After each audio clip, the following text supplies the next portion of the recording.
On today's JMO, Josh and Joe, we have college football week 1, baby. Colorado is here. Prime time. Prime time is here. We go through that game as well as some of the important games and one of the really way less important games. Reluctantly. Yes, if you want to see Joe and I miserable, there's this nice little segment in there where you just get to experience our misery. And if you're a sick, twisted animal like that loves to see people miserable, just go ahead and look at that part of it. Summertime sadness. Yep. And we got a couple of teams move to the ACC. We talk about that. And we move into OTDISH. On this Dayton sports history, we got a couple of good ones. Then move on to some NFL news. Briefly go through NFL news. It's calm before the storm, right? Calm before the storm. Calm before the storm. We have week 1 coming up. Then we get into the U.S. Open. The U.S. Open, we have who's left. We talk about the guys that we want to win and who we think is going to win. Then we finish off with the Swamp Kings documentary, episodes 3 and 4. Episodes 3 and 4, we give you our takes on that. I think you might be a little surprised at how we feel about the episodes. How we kind of, judge about it. Yeah, it's a little different than what other people might have thought. So Different perspective. Different perspectives, yeah. All right, let's rock and roll.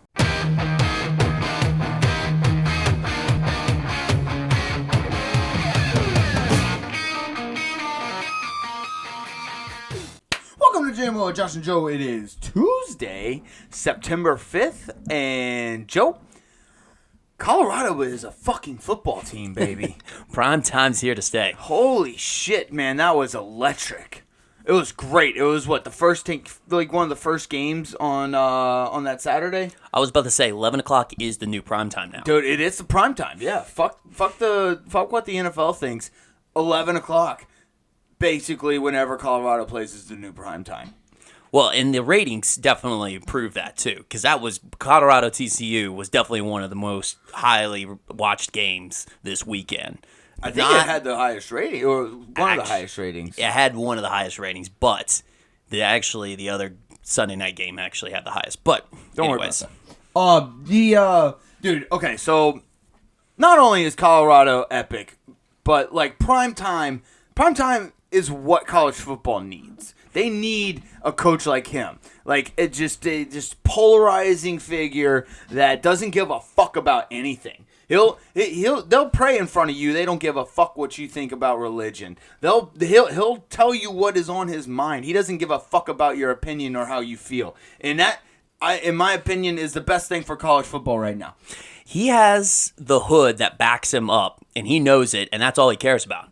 He's like, he will refer to the hood quite a bit. Yeah, he will. I mean, I think he was he grew up in the hood, right? Yeah, that was his background, and then playing professional football for Atlanta didn't help, right off the bat. But it's prime time. Something college football needs, especially with all this realignment stuff. They need something like him. And it was an electric game. It was awesome. It was back and forth. It was just nonstop scoring after scoring. You had Travis Hunter, who by the way is him. Oh, he's him. He's him. He's him. God bless. Yeah, he's him. Dude, playing both sides of the ball. Okay, I hope this paves the way for more players playing both sides of the ball. Mm-hmm. We saw this in baseball with Shohei Ohtani. Want to see that more often. We're seeing it with Travis Hunter playing both sides. I think he had over 100 snaps played that game. 129. 129 snaps played that game. That was insane. That's wild. You don't ever see that. And not only was he playing both sides, he was making fucking plays on both sides. That interception was one of the prettiest interceptions I've ever seen. Yeah, I'm not entirely sure what his coverage grade was, but yeah, like you said, interception on defense. I think had a couple of pass breakups as well. Had over 100 yards receiving. Yeah, he did. Okay, he did drop the ball a couple times, which, as you and I were discussing, might be why he'll play cornerback in the NFL. But still, you had over 100 yards catching, and not only did he have over 100 yards receiving. 3 other players on that offense had 100 yards receiving plus. Yes. Yeah, so there was 400-plus yard receiving wide receivers, and Travis Hunter was one of them. Which leads us over to, I'm not going to pronounce his name correctly, but Schroeder Sanders. Yeah. Having over 500 yards. Oh, yeah. He's 4 touchdowns. Electric. And this just goes to prove that, he's not, the coach isn't playing favorites with his son. No, the coach's son is actually really fucking good. Yeah. He just so happens to have the last name Sanders. Yeah. I mean, because you could tell, like, he's got the legs, but what I really like about him is that he keeps his eyes down the field very well. You love when a quarterback keeps his eyes down yes. the field. Joe gets off on that shit. Which, I mean, it's good. It's a mark of a good quarterback. If you cave under pressure or if you get distracted by the line that's in front of you, you're not going to make it in the NFL. It's just a fact. You're not even going to make it in college football unless you have just these crazy, insane athletic legs. That's it. Well, and my biggest thing is this.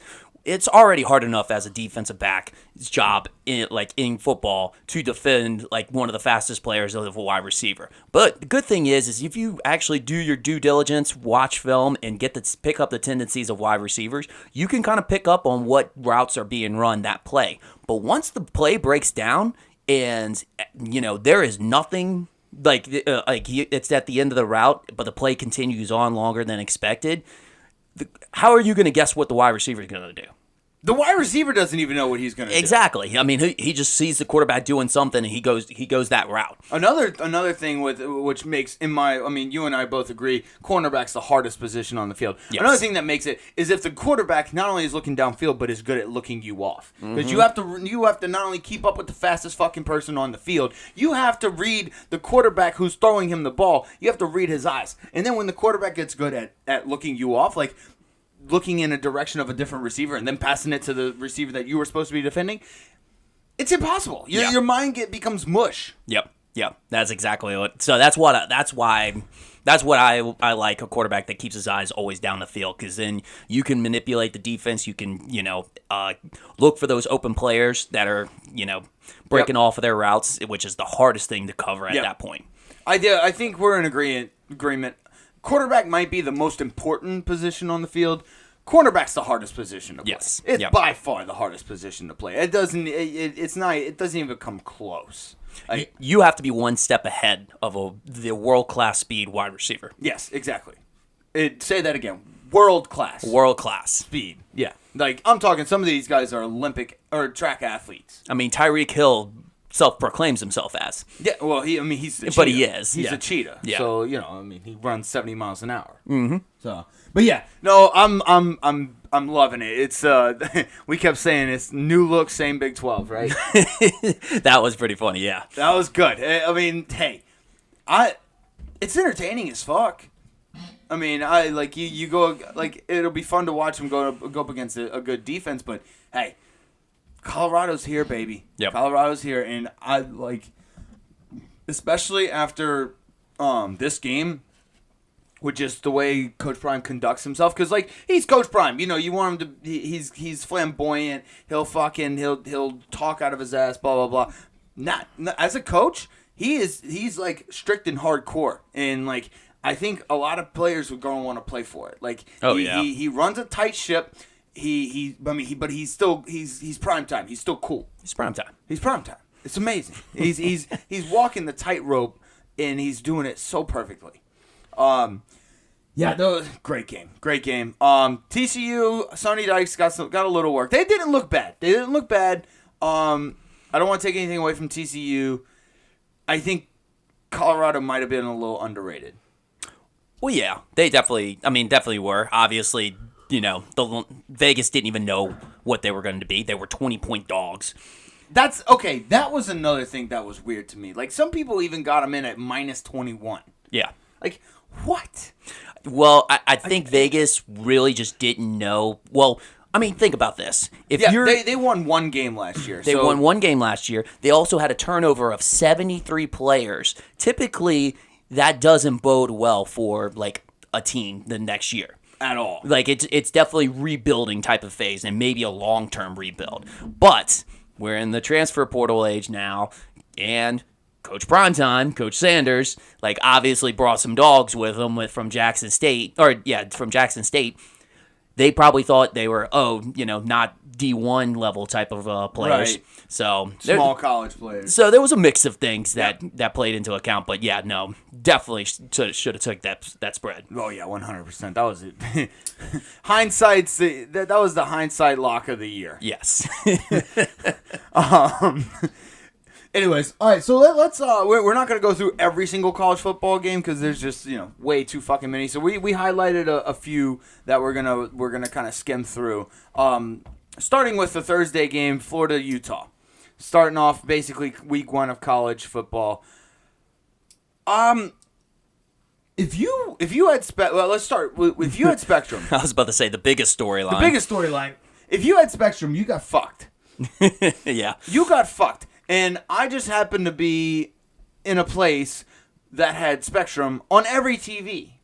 So I was at a bar. You were at a bar, yes. I was at a bar, and they had Spectrum. They used Spectrum, and that was on every TV.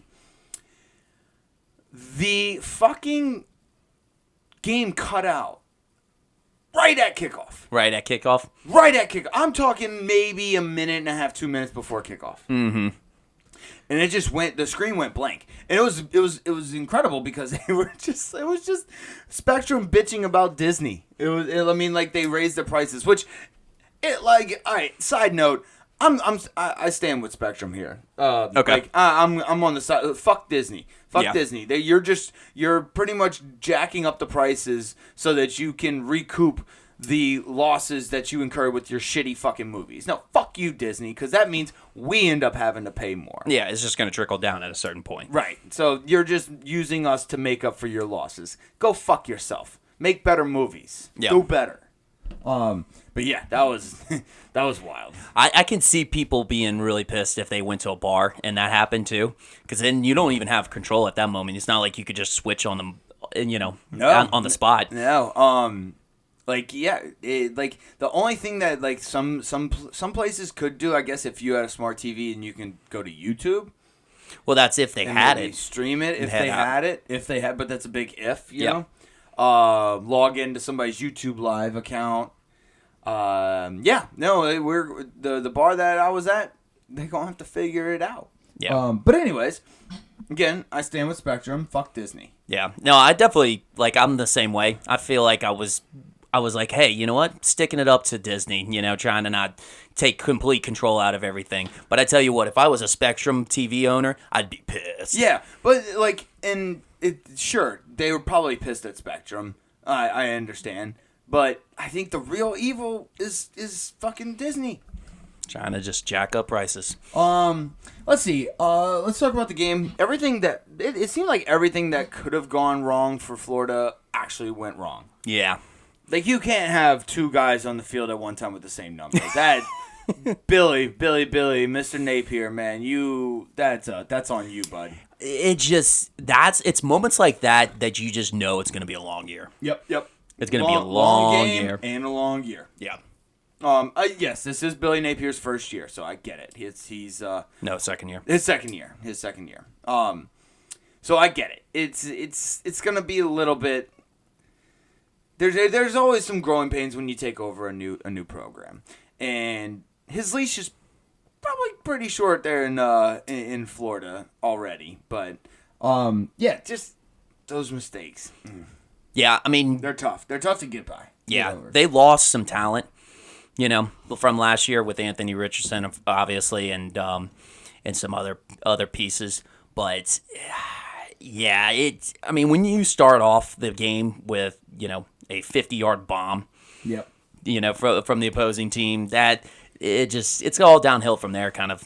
If Urban Meyer was the head coach, Billy Napier would have got left at the airport. Oh, definitely. Yeah, definitely. He would have got left at the airport. Utah. All right, let's give credit where credit's due. Utah didn't look bad, especially without Cam Rising. I am kind of surprised that Florida lost by as little as they did. I thought it should have been more of a blowout. But again, Utah didn't have their starting QB. So yeah, there was a couple other starters that were out too. But right. Yeah, I was kind of surprised it wasn't a bigger differential. Bigger, yeah. Which, I mean, I always like watching Florida lose, so it wasn't a big deal to me. It'll be fun this year to watch them for yep, you. Yeah. I can't wait. Let's see. We got Baylor. Baylor at Texas State. Or Baylor versus Texas State. Not a great look for our boy Dave Aranda. No. Unfortunately, it seems like Baylor's going back to being Baylor. Mm-hmm. Oh, and I think Dave Aranda should go back to being an assistant coach. Maybe the defense coordinator at LSU? Yeah, maybe the defensive coordinator at LSU. I don't know. Who knows? Maybe he might have had some success as that. I don't know. Do we know? Yeah, we do.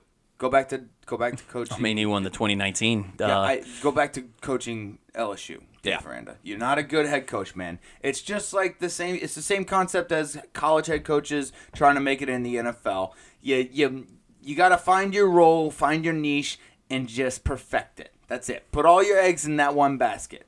Well, he has such a calming type of like persona that I don't know. It almost matches and aligns with being an offense and defensive coordinator, or like a coordinator type of position rather than a head coach. Correct. I agree. But yeah, just stick to assisting.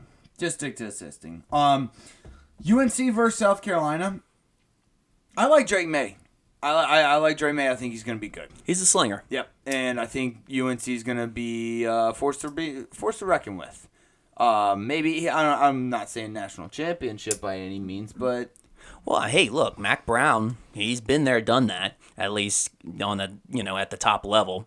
So he's coached at the top level. He hadn't been to the championship, has he? Vince Young, that's right. Yeah, I forgot he went back that far. Yeah, Texas. Yeah, a long time. Been coaching for a while. But so at least he's got some, some experience. So you never know.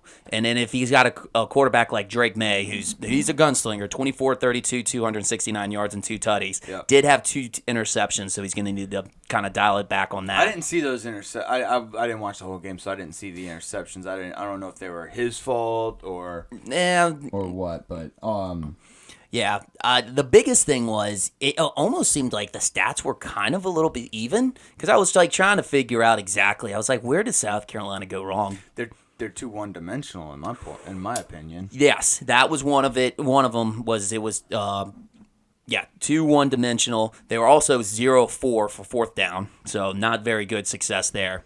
But they sacked Spencer Rattler 9 times. So that offensive line is going to at least, if they can't get the run game going and they're getting sacked 9 times, yeah, it's going to be a long year if they can't keep them upright.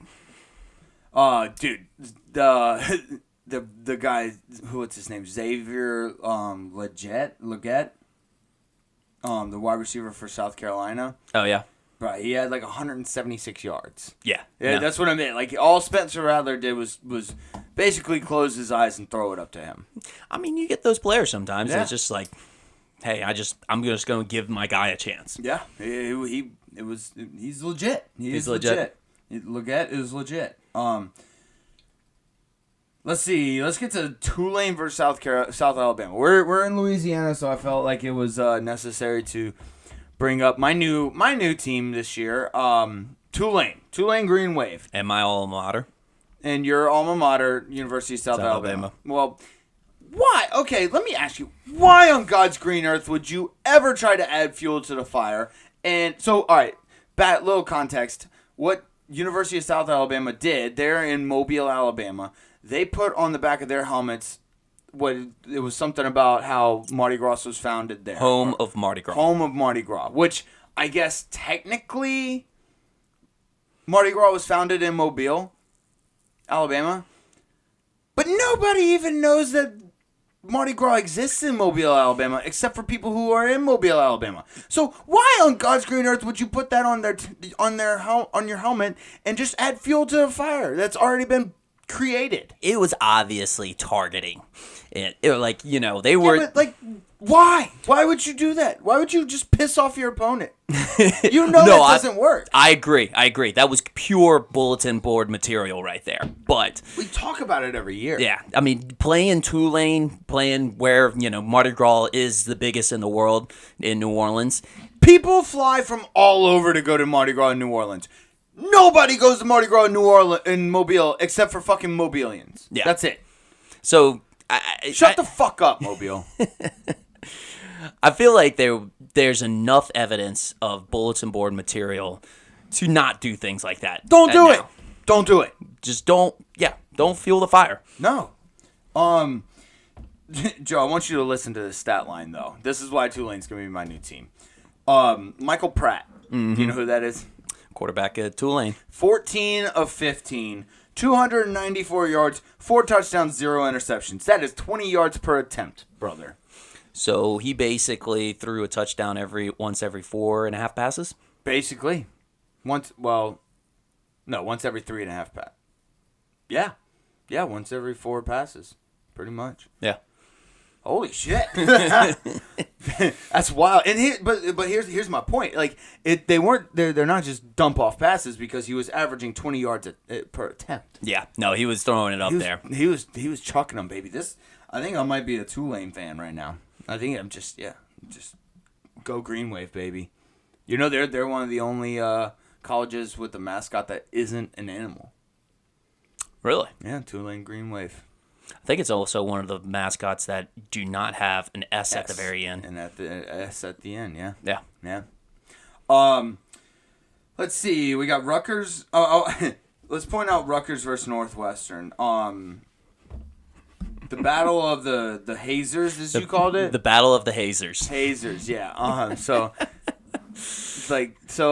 Northwestern, they got in a decent bit of trouble last year. Well, yeah, this past offseason. This past offseason, they had the fat boys of the offensive line doing fat boy things. Yep. And, no, I didn't say frat boy things. I said fat boy things. There's no R in there. Yeah, big distinction there. Yeah. I don't know what fat people things mean, but apparently they do weird hazing things. Yeah. And so they got in trouble for that. I guess also Greg Schiano, the now head coach at Rutgers, Greg Schiano has himself a history of hazing as well. Yeah, so that was the issue. He had a little bit, getting in trouble with Rutgers, huh?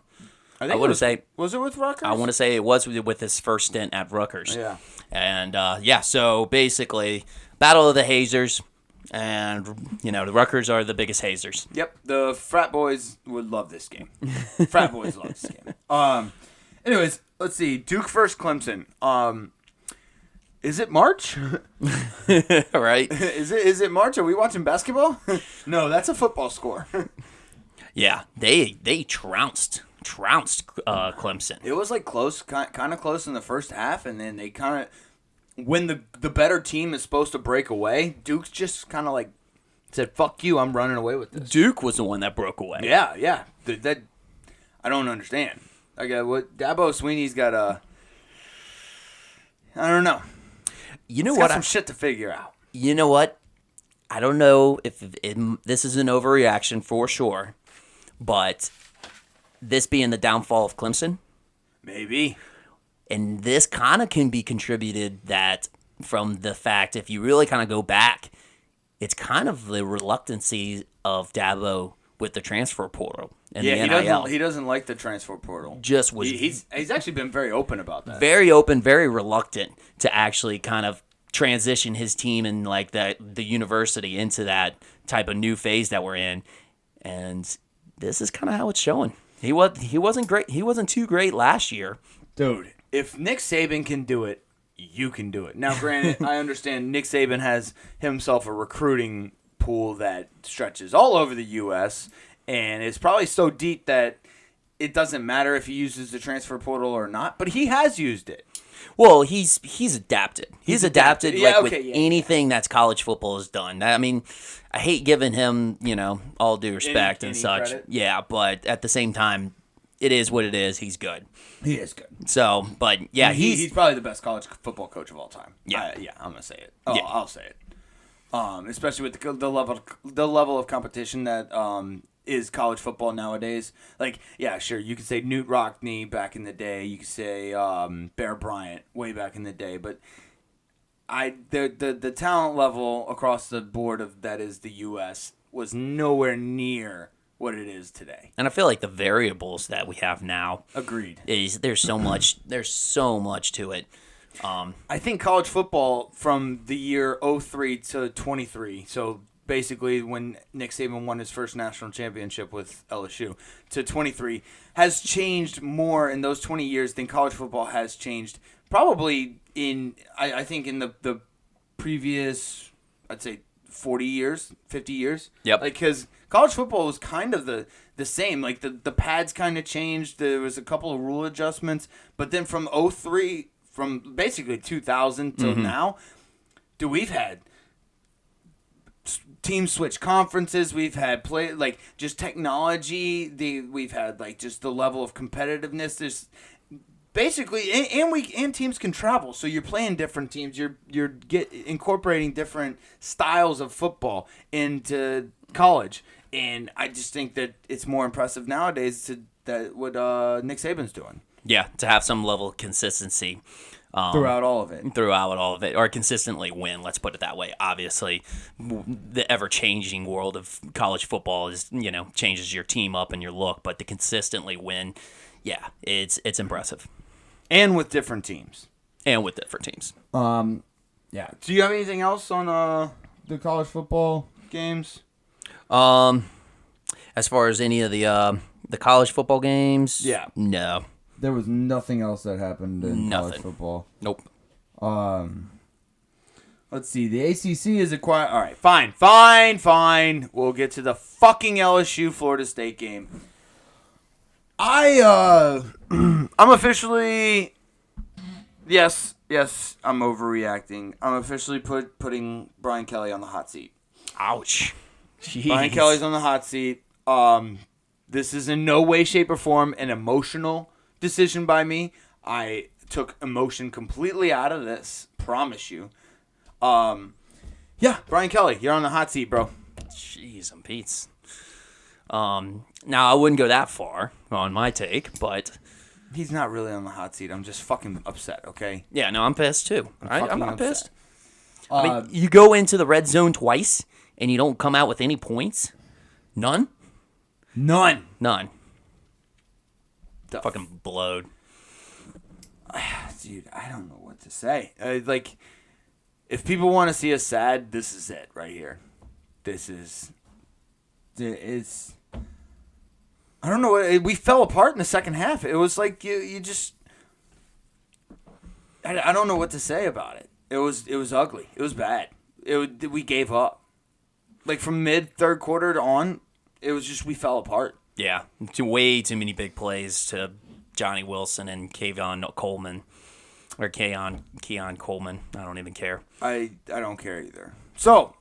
I got mad. I got angry. Luckily, I didn't break a TV, so we got that. That's one plus.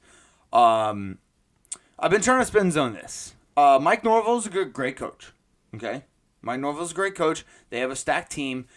We lost to Florida State last year in the first game, and we still ended up going to the SEC championship game. Okay? Absolutely. So we still control our own destiny. What I don't get, and this is kind of going back to what we talked about earlier, Brian Kelly gave Florida State bulletin board material. I was going to say that earlier because that's the first thing I thought of. Like, I don't understand why. That's uncharacteristic of him. Like, that's, I mean, regardless. Is he still trying to fit in with Louisiana culture or something? Like, I don't know. But he said, to quote, we are going to beat the heck out of Florida State. He didn't even cuss. No. But still, you're not Tim Tebow. You don't say stuff like that before the game. Fuck no. Honestly, per example, basically the 2019 championship team, I want to go back to better times. Yep. And the first round of the playoffs when they played Oklahoma, the coaching staff did evaluation on Oklahoma, did their film study and everything, and they figured out that they were overwhelmingly better than Oklahoma. Like, this wasn't even going to be a match. Mm-hmm. But their goal was to make sure they convinced their players that that was not the case. Right. Because otherwise they'd get overconfident and, or like if you say something ridiculous and Oklahoma hears it, it gives them fuel for fire, gives them that little edge that sometimes just makes a team that shouldn't beat another team because it's college football. Yeah, and, maybe converts that fourth down that they're supposed to convert, but, otherwise wouldn't. Yeah. And you know what pissed me off? The most? It was like the same thing that happened last year. We had another muff punt. And our returner was supposed to, I don't know. All right, I'm done. I'm hot. Yep. No, I know. It does suck. It's one of those things where you just can't turn on the TV for the next day or the next 2 days, honestly. I didn't go on I tried to go on Instagram. Nope. Did not like that. Tried to go on Facebook. Nope. Twitter. Nope. Did not like any of that. So I stayed off of social media. I watched the U.S. Open. Okay. I've been really into tennis lately. All right. I just couldn't turn on SEC Network. I couldn't turn on ESPN. I couldn't turn on anything. It blows. TV and social media blows the week after you lose. Your team loses. It sucks. It's not fun. I don't want to watch these highlights. And then I have some of my friends that just love watching me suffer. Oh, okay. And they just love texting me like, "Hi, I told you Brian Kelly sucks, blah, blah, blah." Fuck off. Fuck off. Yeah, no, what's even worse about it is that it was a Sunday night game where there was no other games. So obviously that was going to be the most talked about game. Everyone was watching that game. Yep. Actually, that was the one that had the second highest ratings. Yeah, that sucked. It was bad. Tough look. Again, we control our own destiny still. So, and I'm going to keep saying that until we don't.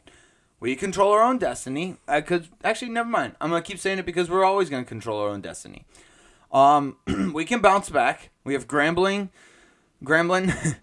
next week, which we should have started with Grambling. Just like every other team. Every other fucking team. Anyways, all right. Can we move on? Let's move on. All right, y'all got your fill of us being miserable. Thank you. ACC is acquiring 3 new teams: Stanford, Cal, and SMU. I love it because I wanted the ACC to stick around, but I mostly love it because I'm gonna have fun watching Miami travel to California. Cross country. Yeah, I think honestly, like for football it's different, but like if the volleyball team is gonna play, they should just pick a neutral site in Nebraska or something. Yeah, just have a big facility in Nebraska. Everybody go to Omaha. Yeah, that's it. Just everybody, if you have to travel cross country, travel to Omaha and then play everything. You do make how Summer Olympics they basically pick a city and they build all the facilities for it right then and there. Yeah, just build all the facilities in Omaha, Nebraska. It'll be all-time college sports city. Gymnastics, swimming, just pole vaulting. I don't give a fuck. They have a lot of terrain out there, a lot of farms that they can build the land on.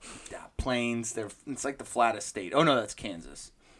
And Nebraska's right next to it. It's right next to it. Right. It's got to feed off of it a little bit, right? And it's got most of the letters of Kansas in the name, right? Okay. It's got Kansas, C-A, yeah. Or maybe that's Arkansas. Arkansas. Nebraska has a bunch, too. Nice. We'll figure it out. Anyways, I'm glad there'll be 4 conferences. It is fun to say the Pac-2 now. Yes. The Pac-2 is fun. I like saying that. It gives it also, it looks like Tupac. Tupac? Oh, Yeah. That's cool, too. So. Fuck the Pac-12. I love how everybody's riding on, the Pac-12's undefeated right now, blah, blah, blah. They're so good. I don't know why No, they're not good. They're not good. Yeah, a couple of teams play decent teams, but most of them play cupcake teams. There's a reason why the Pac-12 is splitting up. They're not good at football. They're not good. They wouldn't be splitting up if they were good. Stop fucking trying to create this narrative that the Pac-12 is good because they won their week 1 games. Shut the fuck up. Most of them are cupcakes, anyways. Most of them are cupcakes. But yeah, ACC doing big things. Good for them. Yeah, I mean, besides the fact that they're just trying to keep up with all the other conferences, none of those teams have made any sense at all. But Nope. they're going to spin it as like, oh, we're focusing on education with Stanford and California. Yeah, sure. Okay, whatever, dude. You just don't want Clemson and Florida State leaving. Exactly. You got anything else on college football? That's about it. All right, let's get to OTDISH. On this date in sports history, I will start on this date in 1972. 11 Israeli athletes taken hostage and later killed by Palestinian Black September group at the Munich Olympics. That's one way to beat your opponent. Okay. Yeah. Just kill them. It's an interesting strategy. I don't know if it paid off or not, but yeah, they just took them hostage. Like, tell me where that fails.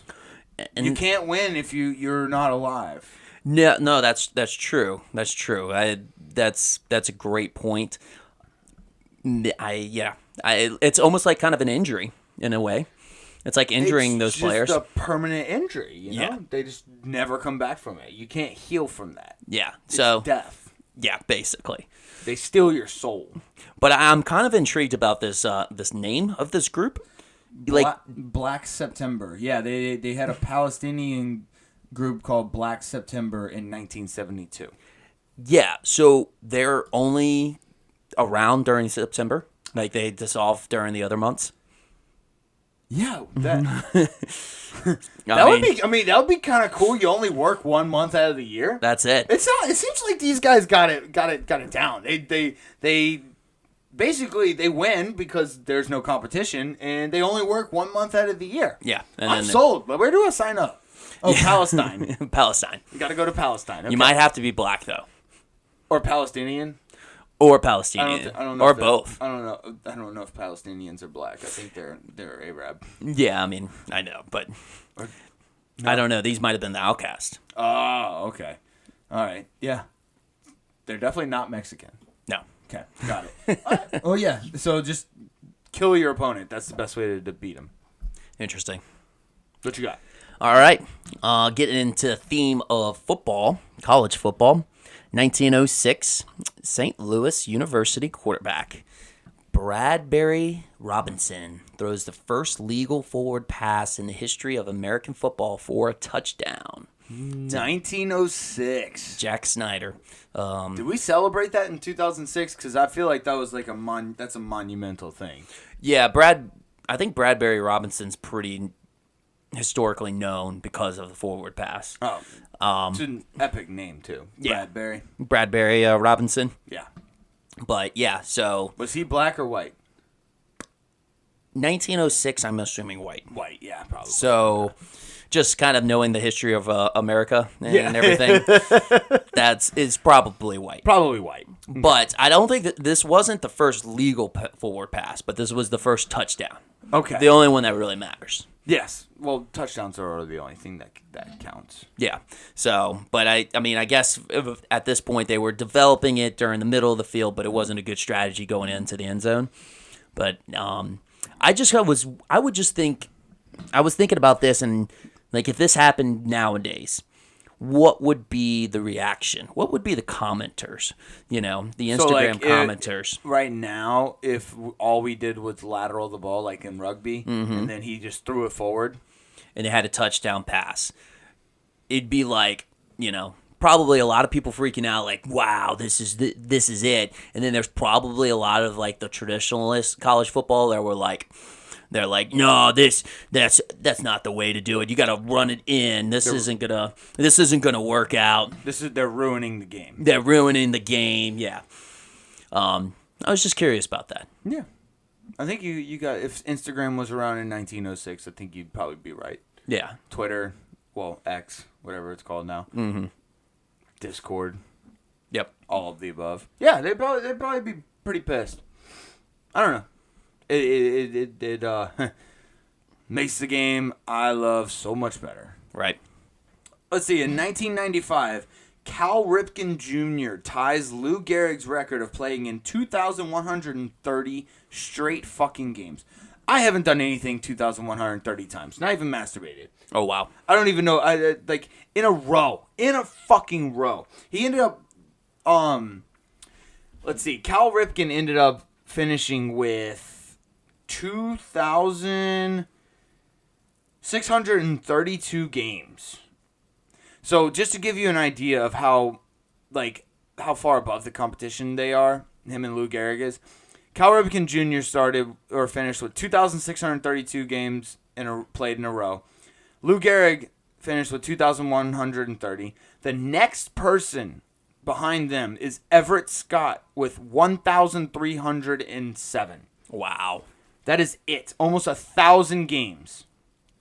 So there's like two factors into that. You've got to like be good enough to be around the game for that long, and then also not get injured. Not get injured, and he didn't take a personal day, a spa day, Nope. a nothing. Nope. He didn't take anything. Like, I'm sure he had a kid born during one of the MLB seasons. Yeah, probably. Or he might have just...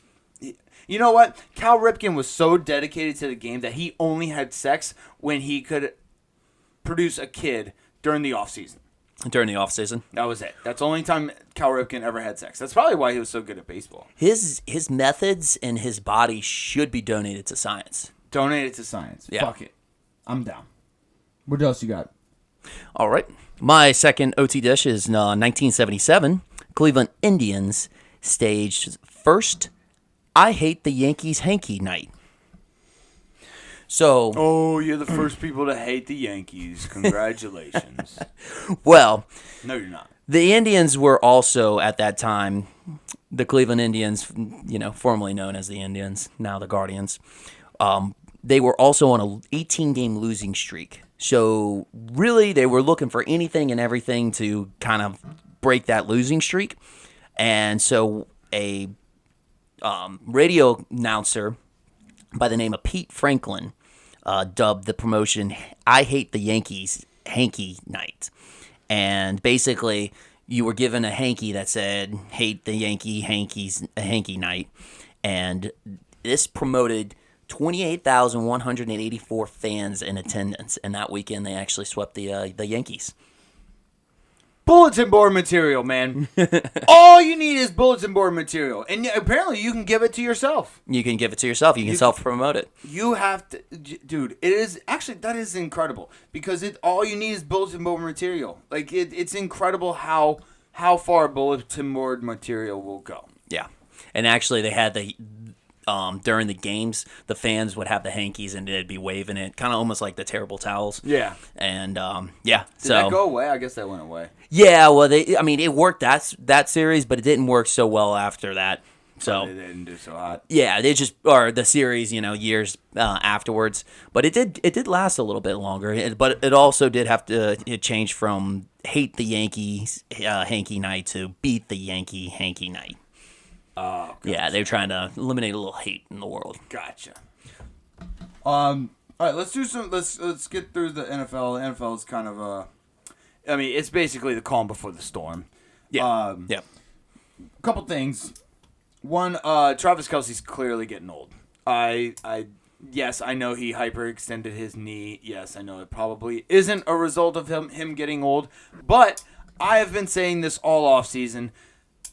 Travis Kelce's old. He's getting old. He's getting up there. The fact that he is a first-round draft pick in most fucking NFL leagues is, in my opinion, the dumbest fantasy decision of all time. I was about to say, are you going to tell this to all the fantasy managers that have drafted him first round? Yeah, it's exactly what I'm saying. Or top four Yes. pick? Oh, there was some top 4, top 6.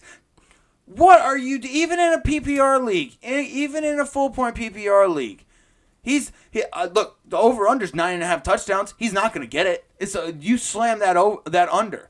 He's going to get under 9.5 touchdowns for sure, easily. Especially now he might be out on Thursday. Mm-hmm. Travis Kelce, he's great tight end. He's probably going to have a decent year. Stop drafting him in the first round of your fantasy football league. You heard it here first from Josh. Yeah. Watch. He might not, like, I don't think week one, like, he might not play week one, and I don't know if that's going to be the only week he's not going to play. He might get hurt for more. And Patrick Mahomes, he can spread the ball around. He's got Sky Moore, Kadarius Toney, like, he's got a couple of guys. He'll figure it out. He'll figure it out. Yep. Travis Kelce's old. Yeah, no, it's unfortunate to see that, but they believe his knee is still intact, but I mean, I don't like when the word believe is used. And I also hate the word hyperextended because that shit is just painful. Yeah, it's definitely a painful injury, but it's a painful injury to watch. So yeah, let's see. Zeke looks fat. What's new? I guess he tried that New England clam chowder and it's looked really big. Did you see the Eli Apple baby mama drama? Yes, that's kind of a big thing right now. So, little context. Eli Apple, one of Eli Apple's baby's mama. I don't know if it's one of or it is his baby's mama. It's a baby mama drama. So Eli Apple's baby mama is offering to pay the fines of people who injure Eli Apple with illegal hits. So she is encouraging other offensive players from other NFL teams to injure Eli Apple. And she is volunteering to pay the fines. Apparently because he refuses to pay for their child who has medical issues. Oh, gotcha. So that's where it stems from. But okay. But if she's going to pay the fines, like, why don't you just pay the medical? I mean, I get it. She's frustrated at him. Oh, yeah, she's angry. She's big mad. Hell hath no fury like a woman scorned, okay? And, yeah, sure, he might be. He's probably being a piece of shit about it. Yeah. He probably is. But, yeah, it is kind of funny if she's going to pay those fines. Actually, those fines are probably going to be more expensive than the And then apparently the child alimony payments are also based off of like the income he makes. Mm-hmm. So if he gets hurt, that also limits the amount of income that he gets.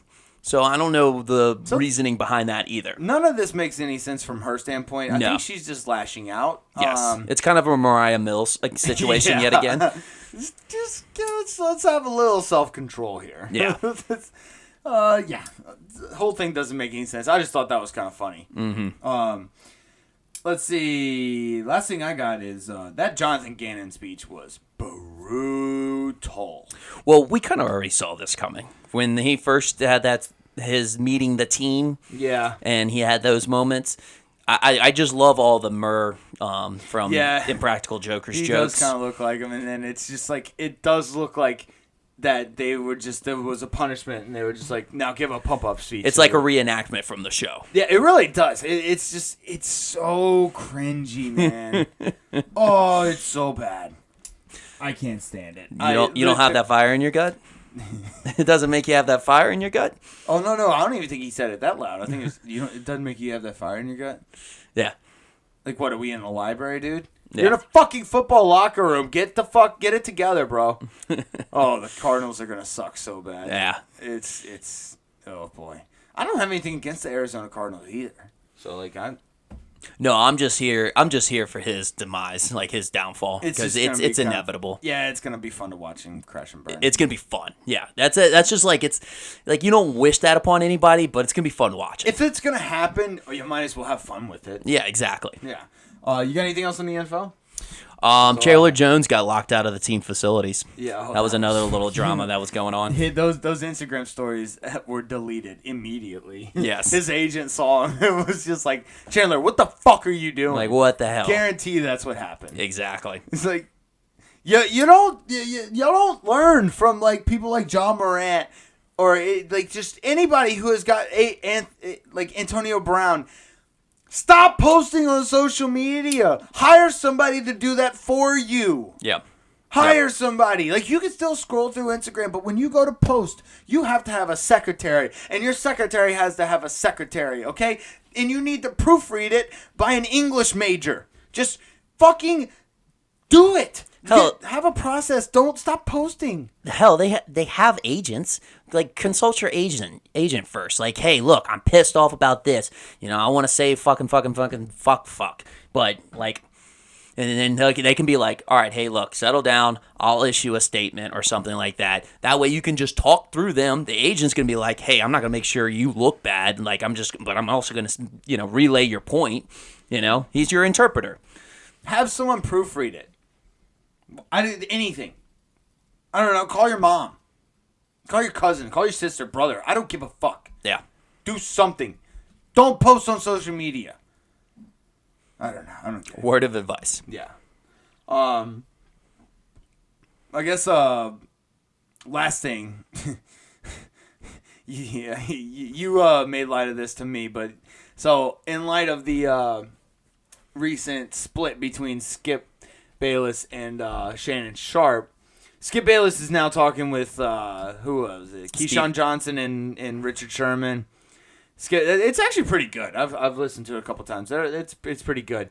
But Shannon Sharp is now on with Stephen A. At First Take. And apparently Shannon Sharp called Stephen A. Skip. Yeah, that's kind of the equivalent of like, you're dating a new person and you say your ex-girlfriend's name.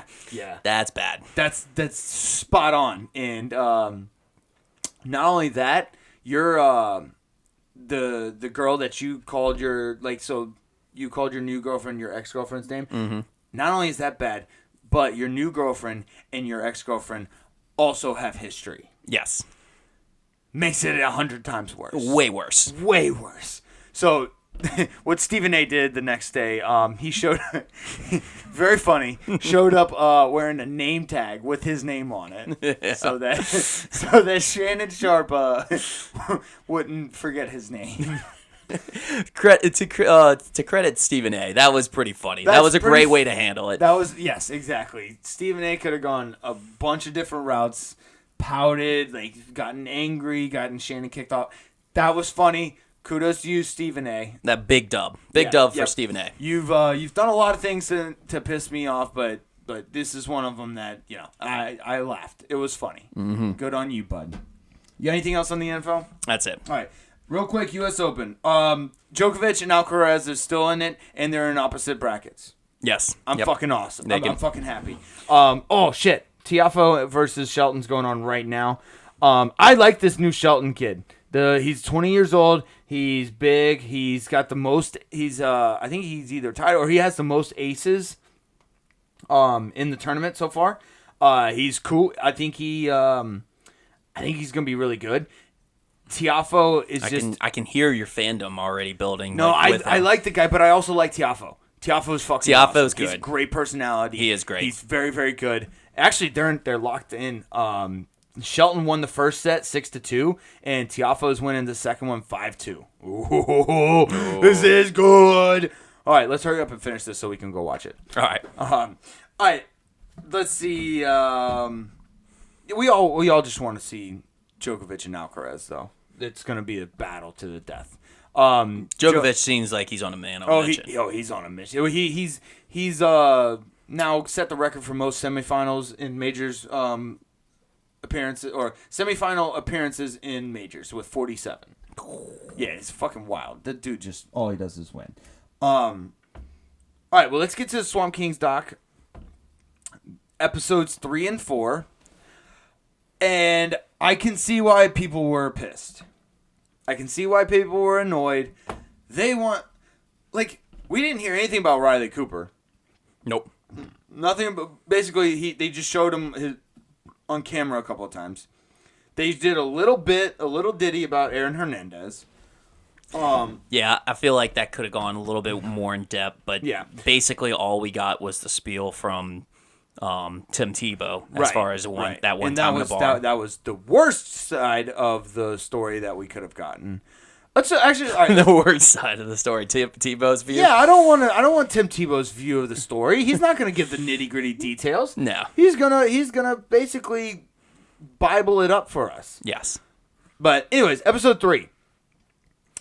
Episode 3, I liked the documentary. It was a trip down memory lane for me. This was 06 through 08. I graduated high school in 08. This was a big time in my life. LSU won the 07 national championship. So I like the doc. I just want to get out in front of this. I like the documentary. Okay. I wasn't pissed like everyone else was. But yeah, that 07 recruiting class was stacked. Oh, yeah. Florida, that the Aaron Hernandez one and all them. Major Right. Major Right. I forgot how much of a fucking just loose cannon that dude was. Yeah. Unreal. Dude, those parties at Florida looked wild. I like how it's called Gaines Vegas. Gaines Vegas, yeah. Yep. That I didn't know that. That's pretty cool. Yeah. Gaines Vegas, of course you're gonna fucking of course you're gonna party. I think one of the funniest parts of that entire thing was how much Brandon Spikes like low key hates Tim Tebow. For no fault of Tebow's own. No, not at all. Like, Tebow didn't do nothing. He did everything right, actually. Mm-hmm. Brandon Spikes just hates Tim Tebow because everyone else asks about Tim Tebow. Because he would throw a bunch of parties, and everybody would keep asking him if Tim Tebow was coming. And honestly, I get it. I would have been pissed if I was Brandon Spikes, too. Yeah. But I wouldn't know, if I was Brandon Spikes, I wouldn't know who I would be pissed at, though. Because I can't be pissed at Tim. No, absolutely not. Tim didn't do anything. Yeah. I mean, hell, half the time he wasn't partying. No. Most of the time. 99.9999% of the time he wasn't partying. He wasn't partying. He either, like they said, verbatim, he either had his Bible in his hand or the playbook. Yes. It was one or the other. It's just, I don't know. I wish I could have been partying then. I think that would have been fun. Oh, yeah. Let's see. Oh, one of the things that stuck out to me was how they were able to just kind of cover up all the charges against the football players. That's basically the in-depth of, like, the off-the-field issues that they did. But, yeah, I did like how they kind of did mention that because we knew that was true. Exactly. We knew that was true. The University of Florida rules Gainesville, and Paul Feinbaum kind of hinted at that. He kind of hinted at how much Urban Meyer was sliding things under the rug. I do want to preface everything all the stuff that we're about to say. This is an Urban Meyer suckfest. This is all this was. Yeah. He should not have had final cut. He should not have had final cut. This is all to make Urban Meyer look good. That's pretty much it. Because the amount of shit that he was letting slide under the table, and he just tried to make it seem, he tried to justify it by, well, they spend it with Avery Atkins. Avery Atkins, yes. So they justified it by the Avery Atkins thing, like, oh, I've seen players quit football and die. Like, okay, but you don't have to let these hardcore thugs basically just get away with anything and everything they wanted to. Yeah. No, I mean, it did provide a different perspective on it. I mean, obviously, that's worst case scenario. You hate to see that type of stuff because the other side of it is if you let it go let it slide too much under the rug.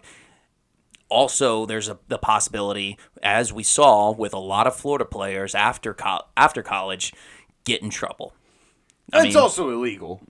Yeah, most of the shit that they were doing was illegal. Yeah, obviously. I just I love how the analyst was just like, yeah, things just went away back then. They just went away. I was like, oh, really? Cool. Take me back. Take me back, please. I just want things to go away. It was a very accurate description of the times. Yeah. Things just went away. Okay. Urban Meyer's a fucking magician. Mm-hmm. Let's see. They also, another way they tried to justify Urban Meyer being a good person is the whole Chris Rainey staying at his house on Wednesday or coming over to his house and eating dinner every Wednesday. I'm playing with his kids. I guarantee you that happened 3 Wednesdays in a row, and then they called it, every single Wednesday. Promise you. That was it. And that was mostly because that's what Urban Meyer told him when he recruited him. He was like, hey, I'll let you come to my house. You can play with my family, blah, blah, blah. And then that happened 3 Wednesdays, and that was it. Yeah. Yeah. Honestly, this whole doc, but it's episode 3, but mostly this entire doc was just about making Urban Meyer look good. That's all it was. Justifying why, what TV network was it? Is it Fox? Hired him on as an analyst? Oh, yeah. Yeah, they're just trying to justify why it was a good hire. He's still a terrible person. Yeah, I mean, you still are thinking about how he put, his hands down this girl's butthole. Yep. The entire time he's like talking. Yeah, and how he didn't even make it a full season with the Jacksonville Jaguars. We didn't see any Joe Hayden on this. We saw a couple of interceptions. I mean, we saw plays from him, but he never had an interview. Oh, no, I know. I don't know. There was a couple of Percy Harvin. We never saw a cameo from Aaron Hernandez. No cameo from Aaron Hernandez. What the fuck is up with that? Yeah. No Cam Newton. Nope. Like I said earlier, no Riley Cooper saying the N-word. Nothing. They're all a part of the team. Exactly. Yeah. No, the Pouncey. There was not a single Pouncey brother fight. Nope. I have seen more Pouncey brother fights on live TV. Yeah. Than McGregor. Okay, show me a Pouncey fight. I know you have them. Yes. I know you have them, and I guarantee they got way too out of hand. That's why they didn't show them. Yeah. The Pouncey brothers were fucking dogs. They were dogs. Dogs. They were dogs. But, I mean, they were breeding dogs over there. Like, the way that they were training. That was the military. They were built to kill. Yeah. Kill. Major Wright almost did kill that Oklahoma receiver. Dude, I love that he was just brutally honest with it. He's like, yeah, I could have gone for the ball, but I wanted to make a statement. Yeah. And I think he did. It set the tone. Yeah. But yeah, that was episode 3. You got anything else from episode 3? No, I like how because I didn't realize that they were going into the 09 season as well. I didn't either. So, but I did like how they transitioned and they had the cliffhanger as far as Tim Tebow's speech from the Ole Miss game. Yep. That was a pretty great way of a segue into the next episode. Well done. Yeah, I thought they were going to do the in the 08 season in episode 3 and then go into 09. Yeah, it was good. I liked it. There was a relatable moment when Brandon Spikes was talking about how like the Gator players would put pictures of Georgia players' faces on the urinals and pee on them. Yeah. Yeah. Oh, that's so relatable. Like you like most people have had that thought or idea. It's like, I hate this person. I want to pee on them. Yeah. See, that's what you do under wraps. You don't publicly say that stuff until like after the game, but that's motivational stuff that you can use as your bulletin board material rather than saying like, oh yeah, that's what we did leading up to the game and then give motivation to the Georgia players. Yeah, that's a hindsight thing. Yeah, that's a post game thing you say. Yes. Not a pre-game thing. Yeah. But yeah, dude, that Georgia team was nasty, dude. Matt Stafford, AJ Green, no Sean Marino, that defense. We had another genuine. I think that was David. No, David Pollock was in 04. Yeah, that was a little bit earlier. That was earlier. Who'd they have on that defense? I know they had a good defense. I can't remember who they had though. But yeah, dude, that Georgia team was nasty. Like we said earlier, that Major Wright was a loose fucking cannon. He was a loose cannon. I did like leading up to that Georgia game because that was a big monumental moment for him. I mean, it's the cocktail party. But yeah, Ahmad Black, he had a little nice genuine moment where he was like, hey, can I say bad words? And they're like, yeah. And he's like, I fucking hate Georgia. I mean, he basically spoke for most Florida fans. Yes. I think Florida hates Georgia, Florida hates LSU, Florida hates Tennessee. And they might hate Florida State. I don't think they hate Florida State that much, actually. I feel like it's not as much. It's not like, as prevalent now. It seemed like it was as prevalent now. I thought it seemed like a forced rivalry, like LSU Arkansas. Well, back in the day when Bobby Bowden and Steve Spurrier were battling it off in the 90s, Yeah. Those were some pretty good heated rivalries. True. Let's see. I got a question. Was Tim Tebow coming back for the 09 season a bad thing? They made it sound like it. They definitely painted it as a bad picture. Yeah, they for an undefeated team, they made that 09 season look grim. Mm-hmm. I don't know why. It was just it was a weird vibe. It was like you went undefeated. Like you didn't lose a single game. Like, and it seemed like they were going to a funeral. It was like we were watching a funeral. I don't know. It was weird. Urban Meyer having to take 2 Ambient and drink beer to go to sleep is that man just partied too much. He probably did too much cocaine. That's all that was. Well, obviously they weren't going to show that because they were going to shed a good light on Urban Meyer, but but yes, yeah, you're right. He was having to. If you were having to do that, I mean, you're doing something. You had to have been doing something. Yeah. They did kind of just gloss over the 2009 season. I was a little disappointed in that. I thought they were going to go into a little more depth like they did with all the other seasons, but it was nice. It was nice to see 2007. You know, LSU. The LSU won the national championship that year. I liked how Tim Tebow emphasized twice in a row that we made 5 fourth downs. 5 fourth downs. Great. Incredible. Yeah. Thank you, Tim. Yeah, all in all, I think people were upset because it's called the Untold series. And I feel like people want to know the things that they weren't told about in an Untold series. And we kind of basically just got what we already knew. There was a couple of things that we didn't know, but for the most part, I think of each episode, I knew 95% of everything that happened. It was just, for me, the reason I liked it so much was it was a trip back down memory lane. Yeah. If you kind of watched it in that perspective where you were just going down, like you said, a trip down memory lane, yes, it's a great series. It was fun. But everybody, like we all know, there was so much more going on at Florida that really could have been portrayed in this docuseries. Yo, I wanted to see the party. I wanted to see more of the parties. I wanted to see more of the arrests. They maybe mentioned like 4 or 5 arrests. That was it. Yeah. And there was way more than that going on. And they never went in depth with it. No. Again, this is like, I don't know who had final cut, but Urban Meyer had something to do with it because they're making it's a sob story for Urban Meyer now. Mm-hmm. Now they're almost like making Urban Meyer look like a victim of like success and fame. No, Urban Meyer's still a piece of shit. He's still a fucking piece of shit. He's still, like, nothing's changed. I mean, you could just look at his last year with the Jaguars. Yeah. I don't give a shit. Don't give me this mental health bullshit. No, he's still the same old POS. Well, and especially if you're going to emphasize the mental health issue, what's the explanation of going back to Ohio State? Right, he went back to Ohio State, and then like, he won another national championship. He probably did the same fucking thing he did at Florida. Again, and then after he got out of Ohio State, he went back into coaching. Like, no, this guy... Yeah. Something's not adding up. Something, yeah. Like, all right, fool me once, shame on you. Fool me twice, shame on me. No. The math ain't mathing. Yeah, no. You don't get fooled again. No. So, I don't know. I liked it because it was a trip down memory lane. I understand why most people hated it. Yeah. Yeah, I wanted to hear more about Aaron Hernandez. I wanted to hear more about the Pouncey twin. I wanted to hear more about the shit off the field. It was all about the shit on the field. I get it. And Urban Meyer's still a piece of shit. Anything else?